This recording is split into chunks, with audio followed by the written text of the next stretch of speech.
లక్ష సంపాదించాలని అందరూ అనుకుంటారు. దాని గురించి 1000 మార్గాలున్నాయి. డబ్బు సంపాదించడం అనేది ఒక లక్ కాదు, అది ఒక స్కిల్. దీన్ని నేర్చుకోవడానికి అవకాశం ఉంది.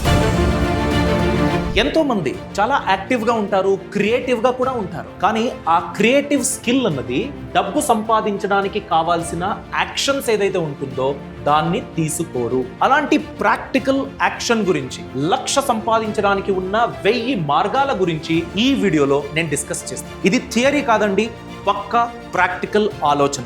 సో వీడియో ఎండ్ వరకు చూడండి, దీని గురించి క్లియర్ గా నేర్చుకోండి. నమస్కారం, నేను అభిషేక్ రామప్ప.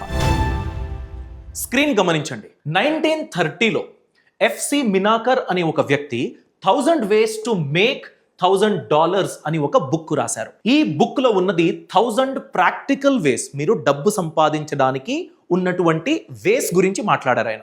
ఎప్పుడు? ద గ్రేట్ డిప్రెషన్ ఉన్నప్పుడు. అంటే అప్పుడు టోటల్ క్రైసిస్ అండి, జాబ్ లేదు, కంపెనీస్కి అర్నింగ్స్ లేదు. అలాంటప్పుడు కూడా మీరు రియల్ ప్రాబ్లమ్స్ని సాల్వ్ చేసినట్లయితే డబ్బు సంపాదించడానికి అవకాశం ఉంది అనేసి ఈ బుక్లో డిస్కస్ చేశారు. సో ఈ వీడియోలో మనం ఈ 1000 ways, 1000 మార్గాల గురించి డిస్కస్ చేస్తామా? లేదండి. ఇప్పుడు కూడా రిలవెంట్గా ఉన్న 6 టైమ్లెస్ టెక్నిక్స్ గురించి మనం డిస్కస్ చేద్దాం. ఇప్పుడు కూడా ఈ 6 టెక్నిక్స్ ఇంప్లిమెంట్ చేయడానికి రిలవెంట్గా ఉన్నాయి. అంటే 96 years అయిపోయింది ఆల్రెడీ ఈ బుక్ రాసి, అయినా కూడా మనం ఇప్పుడు ఇంప్లిమెంట్ చేయడానికి అవకాశం ఉంది. సో దాని గురించి డీటెయిల్గా డిస్కస్ చేద్దాం. Point number 1, every problem is a business opportunity అండి. దీని గురించి మనం అంత డీటెయిల్గా గమనించము.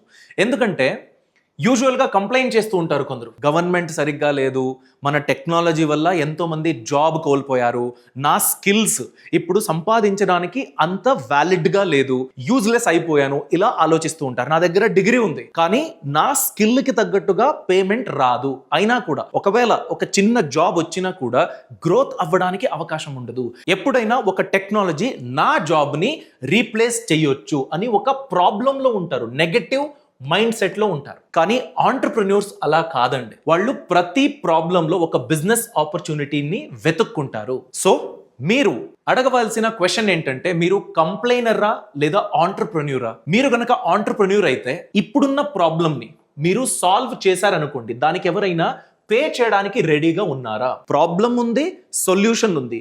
ఆ సొల్యూషన్ నేను కేటర్ చేసినట్లయితే అదొక బిజినెస్ ఆపర్చునిటీ అవ్వొచ్చా? దీని గురించి మీరు ఆలోచించాలి. ఫర్ ఎగ్జాంపుల్, మీ చుట్టుపక్కన సీనియర్ సిటిజన్స్ ఉన్నారనుకోండి, వాళ్ళ చిల్డ్రన్ ఎక్కడో దూరంగా పనిచేయడానికి వెళ్ళిపోయారు, సీనియర్ సిటిజన్స్ మాత్రమే ఉన్నారనుకోండి. అలాంటి వాళ్ళకి స్మార్ట్ ఫోన్ యూజ్ చేయడము, యూపీఐ ట్రాన్సాక్షన్ చేయడము, ఇలాంటివన్నీ చాలా కష్టం, చాలా స్ట్రగుల్ చేస్తారు. ఒకవేళ మీరు 2 hours ఎవ్రీ వీక్ వాళ్ళకి ఇలాంటి ట్రైనింగ్ ఇచ్చినట్లయితే దానికి 500 కాదండి, జస్ట్ ఒక 200 అనుకున్నా కూడా ఒక ఫ్యామిలీకి 200 ఇవ్వడానికి చాలా హ్యాపీగా వాళ్ళు ఫీల్ అవుతారు. ఎందుకంటే టెక్నాలజీ ఎలా వాడాలి, ఎలాంటి భయం లేకుండా. అంటే ఇప్పుడు యూపీఐ ట్రాన్సాక్షన్ చేయాలి, కొందరికి ప్రాబ్లం ఏంటంటే అది సరిగ్గా కట్ అయిందా, ఎంతో సెండ్ చేయడానికి వెళ్ళి ఎక్కువ సెండ్ చేసేసానా, రాంగ్ ట్రాన్సాక్షన్స్ చేసినట్లయితే, లింక్ క్లిక్ చేసినట్లయితే, ఇలాంటి భయం ఉంటుంది కదా. ఆ భయానికి ఈ ప్రాబ్లం ఏదైతే ఉందో దానికి సొల్యూషన్ మీరిచ్చే ఈ 2 hours టీచింగ్. మీరు ₹1 కూడా క్యాపిటల్ పెట్టకుండా రికరింగ్ ఇన్కమ్ ని సంపాదించడానికి ప్లాన్ చేయొచ్చు. ఇది మీరు అనుకోవచ్చు, ఇలాంటిది ప్రాక్టికల్ లైఫ్ లో జరుగుతుందా అని. ప్రాబ్లమ్ ని సాల్వ్ చేసినందుకు ఒక బిజినెస్ బిల్డ్ అయింది. ఇది ఒక ప్రాక్టికల్ కేస్ స్టడీ. 2005లో ఫణీంద్ర సామా, ఈయన దివాళీకి ఊరికి వెళ్ళాలి, సొంత ఊరికి వెళ్ళాలి. అలాంటప్పుడు ఆఫ్లైన్ బస్ టికెట్ బుకింగ్ ఉంది కదా, అంటే బస్ స్టాప్కి వెళ్ళి అక్కడ ఒక బ్రోకర్ని కలిసి నాకు టికెట్ కావాలి అని చాలా ట్రై చేశారు. ఎక్స్ట్రా పే చేయడానికి రెడీగా ఉన్నా కూడా ఫణీంద్ర సామాకి దివాళీకి ఇంటికి వెళ్ళడానికి బస్ టికెట్ దొరకలేదు. ఇదొక ప్రాబ్లం అని అనుకున్నారు కదా. ఆ ప్రాబ్లంకి ఆయన ఒక ఆన్లైన్ సొల్యూషన్ ని బిల్డ్ చేశారు. రెడ్ బస్ అని 2006లో కేవలం ₹5 లక్షల ఖర్చు పెట్టి ఒక వెబ్సైట్ ని స్టార్ట్ చేశారు, ఒక ప్లాట్ఫామ్ ని బిల్డ్ చేశారు. ఈ ప్రాబ్లం అంటే బస్ టికెట్ ప్రాబ్లం అన్నది అందరికీ తెలుసు. అయినా ఫణీంద్ర సామా రెడ్ బస్ అనే ఒక కంపెనీని, ఒక ప్లాట్ఫామ్ ని బిల్డ్ చేశారు. దాని తర్వాత 2013లో అంటే విత్ ఇన్ 8 yearsలో ₹5 lakh ఇన్వెస్ట్మెంట్తో స్టార్ట్ చేసిన బిజినెస్ ₹800 కోట్ల మేక్ మై ట్రిప్ అనే ఒక కంపెనీ దీన్ని పర్చేస్ చేసింది. సో ₹5 లక్షల పెట్టుబడి ఒక్క ప్రాబ్లమ్ని సాల్వ్ చేసినందుకు దాని వాల్యూ చూడండి, 800 కోట్లు. సో మీ చుట్టుపక్కనున్న ఏ ప్రాబ్లంకి మీ ఎక్స్పర్టీస్ సొల్యూషన్ని ఇవ్వగలుగుతుంది? దాని గురించి ఆలోచించండి. ఇప్పుడు 1,00,000 సంపాదించడానికి ఉన్న రెండో మార్గం ఏంటి? Cell first, build later. అంటే మీ ఐడియా గురించి దానికి ఒక టేకర్స్ ఉంటారా, యాక్సెప్ట్ చేస్తారా, దాని గురించి మీరు క్రాస్ చెక్ చేసుకోవాలి. ఎవరిని? మార్కెట్ని అడగాలి. మార్కెట్లో మీరు ప్లాన్ చేస్తున్న ఐడియాకి స్పేస్ ఉందా లేదా, బయర్స్ ఉన్నారా లేరా, దాని గురించి మీరు మార్కెట్ని చెక్ చేసుకోవాలి. దాని తర్వాత ఆఫర్ని సెల్ చేయాలి. దాని తర్వాత మీరు ప్రాపర్గా ప్రోడక్ట్ని బిల్డ్ చేయడానికి ట్రై చేయాలి. ఫర్ ఎగ్జాంపుల్, మీరు ఒక టిఫిన్ సర్వీస్ స్టార్ట్ చేయాలనుకోండి, ఇది మీ ప్లాన్. దీని గురించి ఒక గ్రూప్లో, ఒక వాట్సాప్ గ్రూప్లో మీరు పోస్ట్ చేస్తారు, లేదా 10 ఫ్రెండ్స్ని అడుగుతారు. నేను ఇలా ప్లాన్ చేస్తూ ఉన్నాను, ఒక్క ప్లేట్కి ఈ రేట్కి నేను అమ్మినట్లయితే మీరు గనక దీన్ని కొనుక్కుంటారా? అలా మీరు అడిగినప్పుడు అట్లీస్ట్ ఒక 5 మీరు చెప్పిన దానికి ఓకే, ఇది ఇంట్రెస్టింగ్ అనిపించింది, నేను కొనడానికి రెడీగా ఉన్నాను అన్నట్లయితే మీరు సప్లై చేయడానికి కావాల్సిన కిచెన్ సెటప్, దాని గురించి ఇన్వెస్ట్మెంట్, ఇవన్నీ మీరు ప్లాన్ చేసుకోవచ్చు. ఎంతో మంది ఇలా అడగడానికి ఫెయిల్ అవుతారు. ఎలా అడుగుతామండి? వాట్సాప్లో పోస్ట్ చేయాలి. అలా పోస్ట్ చేయడానికి నాకు అదోలా అనిపిస్తుంది, షైగా ఫీల్ అవుతుంది, అంత కాన్ఫిడెంట్గా ఫీల్ అవ్వట్లేదు, ఇలా అవుతుంది. ఇలా అయినట్లయితే మార్కెట్ వ్యాలిడేషన్ అన్నది జరగదు. ఫర్ ఎగ్జాంపుల్, రియల్ కేసులో ఎయిర్బిఎన్బి ఇలా ఒక ప్రయత్నం చేసినందుకు వాళ్ళు సక్సెస్ అయ్యారు. ఎలా? 2008లో బ్రియాన్ చెస్కీ మరియు జో గెబియా, వీళ్ళు 2 ఫ్రెండ్స్ అండి. వీళ్ళ దగ్గర వాళ్ళున్న రూమ్ అంటే ఫ్లాట్ ఏదైతే ఉందో దానికి రెంట్ పే చేయడానికి కూడా డబ్బు లేదు. సో వీళ్ళున్న ప్లేస్ కి దగ్గరలో ఒక డిజైన్ కాన్ఫరెన్స్ జరుగుతుంది. సో అక్కడున్న అన్ని హోటల్ రూమ్స్ ఫిల్ అయిపోయింది. ఎంతో మందికి రూమ్స్ దొరకట్లేదు. అప్పుడు వీళ్ళేం చేశారు? వీళ్ళ దగ్గర ఎయిర్ బెడ్లు ఉన్నాయి. వాళ్ళ ఫ్లాట్లో ఎయిర్ బెడ్ ఉంది. ఎయిర్ బెడ్ అంటే ఎలా? ఇప్పుడు సైకిల్ ట్యూబ్ ఏదైతే ఉంటుందో దానికి మనం పంప్ చేస్తాం కదా ఎయిర్ని, అలా పంప్ చేస్తే అది ఇన్ఫ్లేట్ అవుతుంది. తర్వాత ఆ ఎయిర్ తీసేస్తే మీరు పక్కన పెట్టేయచ్చు. ఇలాంటి ఎయిర్ బెడ్లు ఉన్నాయి. సో వీళ్ళేం చేశారు? ఒక వెబ్సైట్ డిజైన్ చేసేసి ఎయిర్ బెడ్ అండ్ మార్నింగ్ బ్రేక్ఫాస్ట్ని మనం ఇవ్వుతాము. మన ఫ్లాట్లో ఎవరైతే ఈ డిజైన్ కాన్ఫరెన్స్కి వచ్చారో, రూమ్ గురించి వెతుకుతూ ఉన్నారో వాళ్ళు రావచ్చు అని వెబ్సైట్లో అనౌన్స్ చేశారు. 3 బుకింగ్స్ అయ్యింది. వాళ్ళు పే చేయడానికి కూడా రెడీగా ఉన్నారు. సో ఇలా స్టార్ట్ అయిన ఒక బిజినెస్ ఇప్పుడు ఎయిర్బిఎన్బి అయింది. Air bed and morning breakfast ఇలా స్టార్ట్ అయిన ఒక బిజినెస్ మోడల్ ఇది. మీరు ఏదైనా టూరిస్ట్ ప్లేస్కి వెళ్ళారనుకోండి, హోమ్ స్టే. కర్ణాటకలో చిక్కమగళూరు ఒక టూరిజం ప్లేస్. అక్కడ ఈ హోమ్ స్టే అనే కాన్సెప్ట్ చాలా ఫేమస్ అండి. హోమ్ స్టే అంటే ఏంటి? ఒక ప్రాపర్టీ ఉంటుంది, దాంట్లో ఒక వేకెంట్ స్పేస్ ఉంటుంది. ఆ వేకెంట్ స్పేస్కి ఒక రూమ్ కానీ లేదా ఏదైనా స్పేస్ కానీ దానికి మనం పే చేసి అక్కడ ఉంటాము. కావాల్సిన అన్ని ఫెసిలిటీస్ ఉంటుంది. వాళ్ళు రిజిస్టర్ అవ్వాలి, బిజినెస్ రిజిస్ట్రేషన్ చేయించుకోవాలి, ఫుడ్ ఇస్తారు, ఉండడానికి చోటు ఇస్తారు. అలాంటి హోమ్ స్టేలు వచ్చేసాయి. సో నా ఎక్స్ట్రా ప్రాపర్టీ గురించి నేను ఇన్వెస్ట్మెంట్ చేయాల్సిన అవసరం లేదు. నా ఎగ్జిస్టింగ్ ప్రాపర్టీలో యూజ్ చేయకుండా అలానే ఉన్న స్పేస్ని ఎయిర్బిఎన్బి అలా వాడుకుని మనం సంపాదించవచ్చు. మంచి బిజినెస్ అయింది. సో ప్రాబ్లమ్ని సాల్వ్ చేశారు, బిజినెస్ దొరికింది. నెక్స్ట్ చాలా ఇంపార్టెంట్ పాయింట్ అండి, cell expertise not your time. ఎందుకంటే టైం లిమిటెడ్. మీరు ఒక రోజులో ఎన్ని గంటలు పని చేయగలుగుతారు? 8 అవర్స్, 10 అవర్స్, మాక్సిమం 12 అవర్స్. 2 షిఫ్ట్లు అనుకున్నా కూడా 12 అవర్స్కి మించి మీరు చేసినట్లయితే మీకు రెస్ట్ దొరకదు. అలా ఎన్ని రోజులు మీరు పని చేయగలుగుతారు? అలా అవ్వదు కదా. దాని గురించేనండి మీ ఎక్స్పర్టీజ్కి ఎక్కువ వాల్యూ దొరికేటట్టు మీరు ప్లాన్ చేసుకోవాలి. ట్రేడింగ్ అవర్స్ మీ ఇన్కమ్కి ఒక సీలింగ్ని పెడుతుంది. అంటే ఒక్క షిఫ్ట్ చేస్తే రోజుకి 1000 అనుకోండి, మాక్సిమం 2 షిఫ్ట్లు చేస్తే 2000 రూపీస్. దానికన్నా మించి మీరు సంపాదించడానికి అవకాశం లేదు. అందరికీ ఉండేది 24 అవర్స్ మాత్రమే. ఆ 24 అవర్స్లో రెస్ట్ కావాలి, ఫ్యామిలీకి టైం ఇవ్వాలి, మనం కూడా హ్యాపీగా ఉండాలంటే హాబీస్ పర్స్యూ చేయాలి, ఇవన్నీ ఉంటాయి. సో మీ ఎక్స్పర్టీస్ బాగుండాలి. దాని గురించి మీ ఎక్స్పర్టీస్ ఎంత బాగుండాలంటే దాన్ని మీరు అమ్మడానికి యూజ్ అవ్వాలి. సో మీ నాలెడ్జ్ని, మీ సర్వీస్ ఏదైతే ఉందో, ఫర్ ఎగ్జాంపుల్ మినిమం 8 అవర్స్ పనిచేస్తారనుకోండి, మీ ఎక్స్పర్టీజ్ పెరిగే కొద్దీ పర్ హవర్ మీరు సంపాదించడం అనేది పెరుగుతూ వెళ్తుంది. సో అలాంటి స్కిల్ మీ దగ్గర ఉంటే, ఎక్స్పర్టీజ్ ఉంటే, మీరు సంపాదించే డబ్బుకి ఎలాంటి క్యాప్ ఉండదు, ఎలాంటి టాప్ సీలింగ్ అనేది ఉండదు. మీరు ఎక్కువ సంపాదించడానికి అవకాశం ఉంటుంది. ఫర్ ఎగ్జాంపుల్ మీరు ఒక సిఏ అనుకోండి, చార్టెడ్ అకౌంటెంట్. మీరు 9 to 5 జాబ్కి వెళ్తున్నారు, 50,000 రూపీస్ శాలరీ ఉంది. ఎంతోమంది ఐటీఆర్ ఫైల్ చేయడానికి మీ హెల్ప్ తీసుకుంటూ ఉంటారు. మీ ఫిక్స్డ్ శాలరీ జాబ్ ఏదైతే ఉందో దాన్ని పక్కన పెట్టేసి కూడా ఈ ఐటీఆర్ ఫైలింగ్స్లో మీరు సంపాదించవచ్చు. ఎందుకు? మీరు ఎక్స్పర్ట్ కాబట్టి, ఐటీఆర్ ఫైల్ చేయడానికి మీ ఎక్స్పర్టీజ్ హెల్ప్ అవుతుంది కాబట్టి. ఒకవేళ 5 లోకల్ క్లయింట్స్ మీకు దొరికిన, చిన్న చిన్న బిజినెస్లు దొరికిన, ఒక్కొక్క బిజినెస్కి 10,000 రూపీస్ అనుకున్నా కూడా మీరు వీక్లీ 1 to 2 hours స్పెండ్ చేసినా కూడా అగైన్ 50,000 రూపీస్ సైడ్ ఇన్కమ్ని మీరు సంపాదించడానికి అవకాశం ఉంటుంది. ఎంతో మందికి ఎలా అవుతుందంటే family members, friends ITR file చేయమని అడుగుతారు, దాని గురించి అస్సలు పే చేయరు. సో మీరు అప్ ఫ్రంట్ అడగడానికి రెడీగా ఉండాలి. చూడు బాబు, ఐటీఆర్ ఫైల్ చేసి పెడతా, ఇంత ఛార్జ్ అవుతుంది, అవుట్ రైట్ చెప్పాలి. మిమ్మల్ని అడిగిన 10 మెంబర్స్లో 2-3 నో అనొచ్చు, అయినా కూడా మిగతా 7 మెంబర్స్ పే చేయడానికి రెడీగా ఉంటారు. అది మీ ఎక్స్పర్టీస్కి వచ్చిన అర్నింగ్స్. ఇప్పుడు రియల్ టైమ్ ఎగ్జాంపుల్ అండి, కునాల్ షా. ఈ వ్యక్తి ఎక్స్పర్ట్, మన ఇండియన్ కస్టమర్ బిహేవియర్ని చాలా బాగా స్టడీ చేశారు. దానివల్లే ఫ్రీ చార్జ్ అనే ఒక కంపెనీని ఆయన ఆరంభించారు. ఫ్రీ చార్జ్ ఏం చేసేది?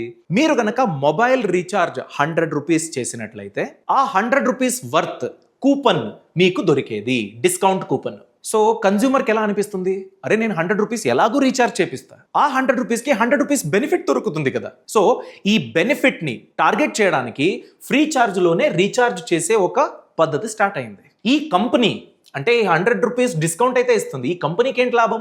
ఈ డిస్కౌంట్ కూపన్లు ఉంటాయి కదా. ఫర్ ఎగ్జాంపుల్ జూడియో అనుకోండి, జూడియోలో నేను వెళ్ళి షాపింగ్ చేసినట్లయితే నేను ఏ బట్టలు అయితే తీసుకుంటానో దానిపైన 100 రూపీస్ డిస్కౌంట్ దొరుకుతుంది కదా. దాన్ని లిస్ట్ చేయడానికి కంపెనీలు ఫ్రీ ఛార్జ్కి పే చేసేవి. అంతేకాకుండా ఒక 10 lakh రూపీస్ వర్త్ సేల్స్ అయింది అనుకోండి, దాంట్లో ఇంత అని ఫ్రీ ఛార్జ్కి కమిషన్ కూడా వచ్చేది. సో ఇలా ఫ్రీ ఛార్జ్ అనే కంపెనీ రెవెన్యూ జనరేట్ చేసేది. కన్జ్యూమర్కి ఏంటి? 100 రూపీస్ రీఛార్జ్, 100 రూపీస్ డిస్కౌంట్. నేను ఎలాగో ఏదైతే గార్మెంట్స్ ఉందో దానిపైన ఖర్చు పెడతా, సో డిస్కౌంట్ వస్తుందంటే ఎందుకు వద్దనుకుంటాను? అలా ఈ బిజినెస్ని బిల్డ్ చేశారు. 2800 crores ఈ కంపెనీ సెల్ అయింది, ఫ్రీ ఛార్జ్ అనే కంపెనీ 2015లో. దెన్ ఈ కన్జ్యూమర్ బిహేవియర్ ఏదైతే ఉందో, రివార్డ్ బేస్డ్ బిహేవియర్ మోడల్ ఏదైతే ఉందో, దాన్నే క్రెడ్ అనే ఒక కంపెనీ స్టార్ట్ చేయడానికి కునాల్ షా వాడుకున్నారు. సో క్రెడ్ కూడా చాలా పెద్ద బిజినెస్గా డెవలప్ అయింది.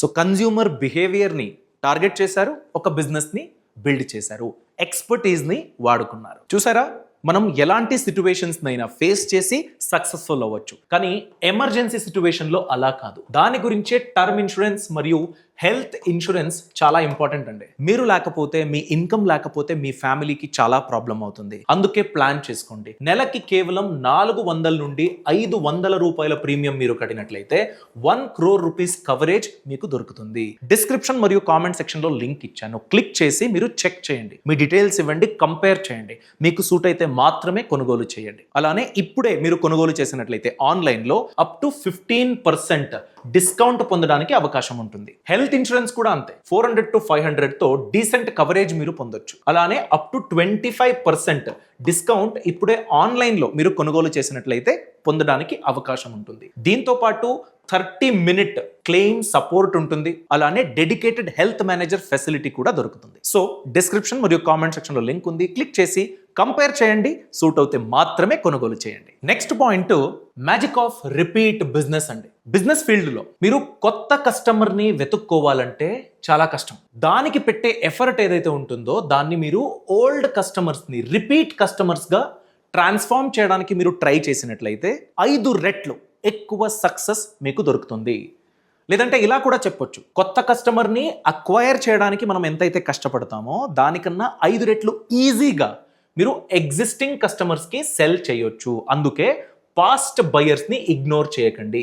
ఎవరైతే ఆల్రెడీ బిజినెస్ స్టార్ట్ చేశారు కానీ బిజినెస్లో స్టక్ అయిపోయాను, నా బిజినెస్ ఎలాంటి గ్రోత్ని చూపించట్లేదు అన్నట్లయితే దీని గురించి ఆలోచించాలి. ఒక సింపుల్ ఎగ్జాంపుల్ అండి, మీరు ఒక హౌస్ పెయింటర్ అనుకోండి, పేమెంట్ అయిన తర్వాత, ఒక్క ఆర్డర్ అయిన తర్వాత డిసపియర్ అవ్వకండి, నాకు ఈ వ్యక్తికి సంబంధం లేదు అని అలా చేయకూడదు. నెక్స్ట్ ఒక 1 to 2 years తర్వాత ఒక కాల్ చేయండి, ఒక ఫాలో అప్, ఎలా ఉందండి పెయింట్, మళ్ళీ పెయింట్ చేయించాలా, హౌ డిడ్ యూ ఫీల్ అనేసి. అలాంటప్పుడు ఏమవుతుంది, ఒకవేళ వాళ్ళ దగ్గర ఆర్డర్ ఉంటే ఇస్తారు, లేదంటే వాళ్ళ ఫ్రెండ్స్, రిలేటివ్స్ అలాంటి ఆర్డర్ అయినా మీకు సజెస్ట్ చేస్తారు. ఒక ట్రస్ట్ మరియు గ్యారంటీ అన్నది బిల్డ్ అవుతుంది, రిపీట్ బుకింగ్స్ అవుతుంది. నేను ఒక రియల్ టైమ్ ఎగ్జాంపుల్ చెప్తాను. మీరు గనక మీ ఇంట్లో ఏదో ఒక ప్రాబ్లం అయింది, ఒక ఎలక్ట్రీషియన్నో ప్లంబర్రో వాళ్ళని పిలవాలనుకోండి, ప్రాపర్గా సర్వీస్ ఇచ్చే ప్లంబర్స్, ఎలక్ట్రీషియన్స్ అంత ఈజీగా దొరకరు. ఎవరో పరిచయం ఉంటారు, వాళ్ళ త్రూ మీరు అప్రోచ్ అవ్వాలి. అలాంటప్పుడే మంచి ప్లంబర్స్, ఎలక్ట్రీషియన్స్ వీళ్ళు దొరుకుతారు, లేకపోతే అంత ఈజీగా దొరకరు. సో అవకాశం ఉంది. రియల్ టైం ఎగ్జాంపుల్ అని చూసుకున్నట్లయితే అమెజాన్ ప్రైమ్ అండి. వీళ్ళు అమెజాన్ ప్రైమ్ని ఇంట్రొడ్యూస్ చేశారు. ఎవరికి? ఎగ్జిస్టింగ్ ఆల్రెడీ అమెజాన్తో ఏదైతే వ్యవహారం చేస్తూ ఉన్నారో వాళ్ళని అట్రాక్ట్ చేయడానికి ఎక్స్ట్రా ఛార్జ్ చేసేసి ఫాస్ట్ షిప్పింగ్ మోడల్, ప్రైమ్ మెంబర్స్కి చాలా త్వరగా వీళ్ళు ఏదైతే బుక్ చేస్తారో అది దొరుకుతుంది అనే ఒక మోడల్ని ఇంట్రొడ్యూస్ చేశారు. ఎక్స్ట్రా ఛార్జ్ అంటే ఎక్స్ట్రా డబ్బు కట్టి 200 మిలియన్ గ్లోబల్ మెంబర్స్ దీన్ని వాడుకుంటూ ఉన్నారు. చూడండి, ప్రైమ్ యూజర్స్ ఒక న్యూ యూజర్ ఏదైతే ఉన్నారో వాళ్ళు ఖర్చు పెట్టే డబ్బు కన్నా 4 టైమ్స్ అంటే 4 రెట్లు ఎక్కువ ఖర్చు పెడతారు. ఒక కొత్త అమెజాన్ కస్టమర్ 100 రూపీస్ ఖర్చు పెట్టినట్లయితే ప్రైమ్ మెంబరు 400 రూపీస్ ఖర్చు పెడుతూ ఉన్నాడు. So existing buyers best source of future revenue అండి. వాళ్ళకి తగ్గట్టుగా మీరు ప్రాపర్ బిజినెస్ మోడల్ని డిజైన్ చేయాలి. సో మీరు కనుక ఆల్రెడీ బిజినెస్ స్టార్ట్ చేసి ఉంటే ఎగ్జిస్టింగ్ కస్టమర్స్ని తక్కువ అంచనా వేయకండి. నెక్స్ట్ పాయింట్ అండి, స్టార్ట్ స్మాల్, థింక్ బిగ్. మీరు ఎంత చిన్న బిజినెస్ స్టార్ట్ చేసినా, ఎంత చిన్న పెట్టుబడి పెట్టినా కూడా మీ ఆలోచన పెద్దగా ఉండాలి. ఎందుకంటే చూడండి, మీరు చాలా పెద్దది ఆలోచించారు. నేను ఒక హోటల్ స్టార్ట్ చేయాలంటే దానికి కావాల్సిన అన్ని ఫెసిలిటీస్ ప్రాపర్గా ఉండాలి, ఫారిన్ టెక్నాలజీ వాడుకుంటా అనేది మీ ప్లాన్ అనుకోండి. అలాంటి ఫెసిలిటీస్ దొరక్కపోతే మీరు అస్సలు స్టార్ట్ చేయరు, స్టక్ అయిపోతారు. అంటే నాకు అన్ని ఫెసిలిటీస్ దొరికేంత వరకు నేను ఫస్ట్ స్టెప్ కూడా పెట్టను అనేసి మీరు డిసైడ్ అయిపోతారు. ఫస్ట్ స్టెప్ కూడా స్టార్ట్ అవ్వదు. అదే చాలా చిన్నదనుకోండి, మీరు ఆ చిన్న సెటప్కే ఫిక్స్ అయిపోతారు. ఫస్ట్ స్టెప్ ఆల్రెడీ పెట్టేశారు, కానీ ఆ ఫస్ట్ స్టెప్ మించి నెక్స్ట్ స్టెప్ మీరు తీసుకోవట్లేదు. అలా అవ్వకూడదు. టూ బిగ్ టూ స్మాల్ అలా అవ్వకూడదండి. ఎలాగైనా కానీ స్టార్ట్ చేయండి, కానీ కంటిన్యూస్ ఇంప్రూవ్మెంట్తో పాటు థింక్ బిగ్. చూడండి, మీరు ఒక హోమ్ బేకర్ అనుకోండి, ఒక కేక్ డిజైన్ చేస్తారు, మీ ఇంట్లోనే వండుతారు, దాన్ని ఇన్స్టాగ్రామ్లో పోస్ట్ చేసి ప్రీ ఆర్డర్స్ తీసుకుంటారు. దాని తర్వాత మీరు మీదే బొటిక్ స్టోరో బేకరీనో ఇలాంటిది మీరు ప్లాన్ చేసుకుంటారు. లేకపోతే ఊరికే మీరు ఒక బేకరీ ఓపెన్ చేసేసారు, మీరు దేంట్లో ఎక్స్పర్టు, మీరు దేన్ని చాలా బాగా వండుతారు, దేంట్లో ఎక్కువ క్వాలిటీ మీరు ఇస్తున్నారు, అలాంటి ఒక ఎక్స్పీరియన్స్ లేకపోతే మీకు సేల్స్ అవ్వదు. అలా అవ్వకూడదండి. రియల్ టైం ఎగ్జాంపుల్ చూడండి, మెక్డొనాల్డ్స్ 1940లో ఒక సింగిల్ రోడ్ సైడ్ బర్గర్ స్టాండ్లా స్టార్ట్ అయింది. వీళ్ళ ఫోకస్ ఏంటి? ఫాస్ట్గా, చీప్గా క్వాలిటీ బర్గర్స్ అందరికీ దొరకాలి అనేది. దాని తర్వాత ఏమైంది? ఈ రే క్రాక్ అనే ఒక వ్యక్తి దీన్ని ఒక ఫ్రాంచైజీ మోడల్లా స్టార్ట్ చేశారు. అంటే centralised methodology, machines, taste, formulas ఇవన్నీ ఉంటాయి. సో ఇన్వెస్ట్మెంట్ పెట్టడం, వాళ్ళ ఐడియా ఏదైతే ఉందో దాన్ని ఇంప్లిమెంట్ చేయడం. అలా చేసినందుకు ఇప్పుడు 100 కంట్రీస్లో మెక్డొనాల్డ్స్ ఒక సక్సెస్ఫుల్ QSR, క్విక్ సర్వీస్ రెస్టారెంట్గా సక్సెస్ఫుల్ అయింది. 6th పాయింట్ అండి, create value, price will follow. అంటే మీరిచ్చే ప్రోడక్ట్, సర్వీసు దాంట్లో వాల్యూ ఉండాలి. మీరు మనీని చేస్తూ ఉంటే వాల్యూ రాదు. కానీ దీనికి అగెయిన్స్ట్ అంటే దీనికి ఉల్టా మీరు ఫస్ట్ ప్రయారిటీ వాల్యూకి ఇచ్చినట్లయితే అవుతుంది. ఫస్ట్ వాల్యూ ప్రోడక్ట్, సర్వీస్ని క్రియేట్ చేయండి, దాని తర్వాత మనీ ఆటోమేటిక్గా వస్తుంది. చూడండి, ఫర్ ఎగ్జాంపుల్ ఒక వీడియో ఎడిటర్ ఉన్నాడు, మీరు ఏం చెప్తారో దాన్ని మాత్రమే చేస్తారు. కానీ ఇంకొందరు ఉంటారు, ఏంటి, ఒక మంచి హుక్ వెతకడము, ఏదైనా ఇన్స్టాగ్రామ్ షార్ట్స్ కట్ చేయడము, క్వాలిటీ అడిషన్ చేస్తారు. ఇప్పుడు నేను థింక్ చేసా, స్క్రిప్ట్ చేసా, వీడియో చేస్తూ ఉన్నాను. ఒక వ్యక్తి అంటాడు, సార్ ఇలా ఒక హుక్ని మీరు ఇచ్చినట్లయితే, ఇలా కొన్ని పాయింట్స్ మీరు చెప్పినట్లయితే, ఒక గ్రాఫ్ చూపించినట్లయితే వీడియో వ్యూ డ్యూరేషన్ ఇంకా బాగా పెరుగుతుంది. అలాంటప్పుడు నేను ఎవరిని చూస్ చేస్తాను? చెప్పింది చేసేటోన్నా, లేదా నా అర్నింగ్ ఏదైతే ఉందో దానికి క్వాలిటీ యాడ్ చేసేటోన్నా? ఎవరైతే మా పనిని ఈజీ చేస్తారో, మనం రిలవెంట్గా ఉండడానికి హెల్ప్ చేస్తారో అలాంటి వాళ్ళని మీరు వెతుకుంటారు కదా, ఇదే value. So real life example అండి, Apple. Steve Jobs iPhone launch చేశారు. అప్పటికి ఆల్రెడీ నోకియా, బ్లాక్బెర్రీ, సోనీ ఇలాంటి కంపెనీలు చాలా సక్సెస్ఫుల్గా ఉండేవి. అలాంటప్పుడు యాపిల్ ఐఫోన్ని మీరు కొనుగోలు చేసినట్లయితే app store facility, iTunes, iCloud ఇవన్నీ ప్లాన్ చేశారు. అంటే నాట్ జస్ట్ హార్డ్వేర్, అంటే వీళ్ళు టోటల్ ఎకో సిస్టమ్ని ఇచ్చారు. ఇప్పుడు యాపిల్కి ఉన్న క్రేజ్ చూడండి. యాపిల్ కొత్త ఫోన్ లాంచ్ అవుతుంది అన్నట్లయితే నైట్ అంతా క్యూ నిలబడతారు. మీరు కూడా చూసే ఉంటారు. సో అదేనండి వాల్యూ మీకు తీసుకొచ్చే ప్రైజ్ ప్రపోజిషన్. ఖచ్చితంగా వాల్యూ వెనక ప్రైజ్ వస్తుంది. పీపుల్ పే చేయడానికి రెడీగా ఉంటారు. అందుకేనండి మీరు గనక 1,00,000 సంపాదించాలి అని ప్లాన్ చేస్తూ ఉన్నట్లయితే ప్రతి ప్రాబ్లంలో ఉండే బిజినెస్ ఆపర్చునిటీని వెతుక్కోండి. ముందు మీ ఐడియాని వ్యాలిడేట్ చేసి దాని తర్వాత డబ్బు ఇన్వెస్ట్మెంట్ పెట్టండి. మీరు ఎక్స్పర్ట్గా లేకపోతే అలాంటి స్కిల్ని మీరు డెఫినెట్గా బిల్డ్ చేసుకోవాలి. లేదంటే ఉన్న 24 అవర్స్లో మీరు ఎంత డబ్బు సంపాదిస్తారో దానికి ఒక లిమిట్ ఉంటుంది. సో మీ సక్సెస్కి కూడా ఒక లిమిట్ ఉంటుంది. రిపీట్ బిజినెస్ గురించి ప్లాన్ చేయండి. రిపీట్ బిజినెస్ మీదే లేకపోతే ఆల్రెడీ ఎగ్జిస్టింగ్ బిజినెస్కి ఈ రిపీట్ బిజినెస్ మ్యాజిక్ని ఇంప్లిమెంట్ చేయడానికి ఒక బిజినెస్ మాడ్యూల్ని మీరు బిల్డ్ చేసి ఇవ్వచ్చు. చాలా చిన్నగా స్టార్ట్ చేసినా కూడా పెద్ద ఆలోచనని మీరు రూఢించుకోవాలి. ఇలాంటి థింక్ బిగ్ యాటిట్యూడ్తో పాటు బిజినెస్ బిల్డ్ అవుతుంది. సో వాల్యూ క్రియేట్ చేయండి, ప్రైజ్ ఆటోమేటిక్గా మిమ్మల్ని వెతుక్కుని వస్తుంది. ఇలాంటివన్నీ మీరు ఇంప్లిమెంట్ చేయడానికి వీలైందంటే, ఇలాంటిది ఇంప్లిమెంట్ చేస్తున్న వాళ్ళతో మీరు జతగా ఉన్నా కూడా డెఫినెట్లీ లైఫ్లో మీరు సక్సెస్ఫుల్ అవుతారు. ఆ సక్సెస్ మీకు డబ్బు కూడా సంపాదించి ఇస్తుంది. నేను చేసే రొటీన్ పని కన్నా వేరే ఏదో చేస్తూ 10 రూపాయలు సంపాదించినా కూడా అది ఇంపార్టెంట్ అండి. దాన్ని మీరు తక్కువ అంచనా వేయకండి. సో ఈ పాయింట్స్లో మీకు ఏది నచ్చింది, మీ లైఫ్లో దేన్ని ఇంప్లిమెంట్ చేస్తున్నారు, దాని గురించి కామెంట్ సెక్షన్లో తప్పకుండా తెలియచేయండి. ఈ ఇన్ఫర్మేషన్ మీకు నచ్చినట్లయితే తప్పకుండా లైక్ చేయడం మర్చిపోవద్దు. Thanks for watching. All the best. Brand partnerships and advertising enquiries కోసం brand@bosswala.com కి ఈమెయిల్ చేయండి లేదా 9108014192కి వాట్సాప్ చేయండి. Bosswala. Be the boss.